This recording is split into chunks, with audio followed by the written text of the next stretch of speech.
Dans ma vidéo précédente, j'ai parlé d'un énoncé très connu de Lacan qui est la guérison, bénéfice de surcroît. Aujourd'hui, je vais parler d'un autre énoncé, d'un autre aphorisme très connu de Lacan qui, par ailleurs, a créé pas mal de polémiques, qui est le suivant.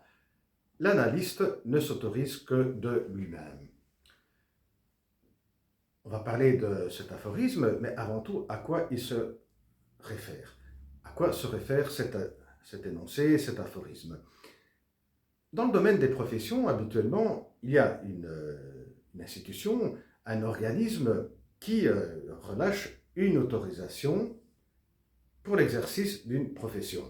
Et cette institution, cet organisme, se porte aussi garant au sujet de la formation, du parcours formatif qui permettrait donc de se porter garant à l'autorisation,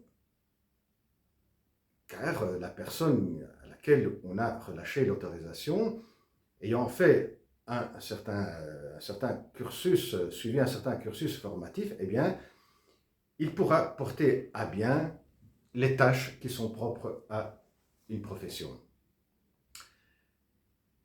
Mais pourquoi est-ce que Lacan, au sujet de l'analyste, nous dit l'autorisation ne vient pas de l'extérieur, ne vient pas d'une institution. Il n'y a aucune institution qui peut se porter garant de la formation d'un analyste.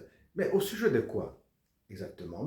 Au sujet de porter à bien, comme pour toute autre profession, porter à bien une tâche qui rentre dans la profession.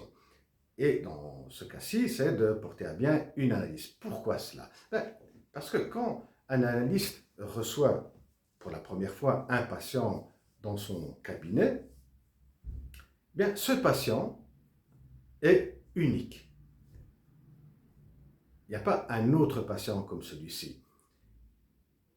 Et à partir du moment où la séance va commencer, toute la connaissance que cet analyste a accumulée au fil du temps, que ce soit dans des lieux de formation, dans son cursus formatif, que ce soit sur lui-même ou que ce soit sur d'autres patients, eh bien, doit être mis entre parenthèses, car à partir de ce moment précis où il commence le parcours avec un patient, ce parcours sera unique. Comme disait Freud, oui, on peut prévoir, comme dans un jeu d'échecs, les ouvertures, mais après, ce qui va se dérouler pendant la partie d'échecs, personne ne peut le prévoir, personne ne peut le dire. L'analyste, donc, peut s'autoriser que par lui-même.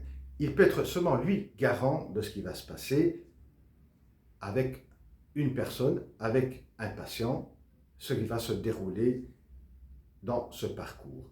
Il sera responsable de ses propres actes et sera seul face à ses actes et nul et personne ne peut garantir ou dire comment va se passer cette analyse. Mais alors, est-ce que l'analyste ne tient pas compte de ce qui se passe en dehors de son cabinet?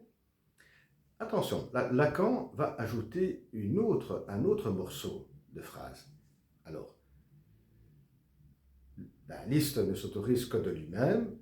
Lacan va ajouter 3 points et il va ajouter et de quelques autres. Donc la phrase complète est l'analyste ne s'autorise que de lui-même, 3 points et de quelques autres.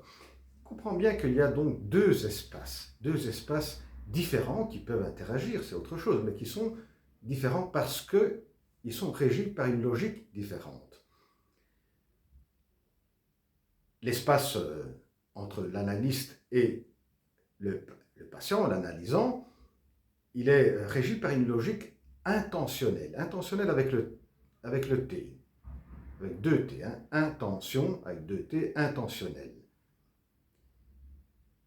Et l'autre espace, et quelques autres, est régi par une logique extensionnelle. Et chaque logique, donc la logique intentionnelle et la logique extensionnelle, entraînent des réflexions différentes. Des réflexions qui sont propres à chaque logique.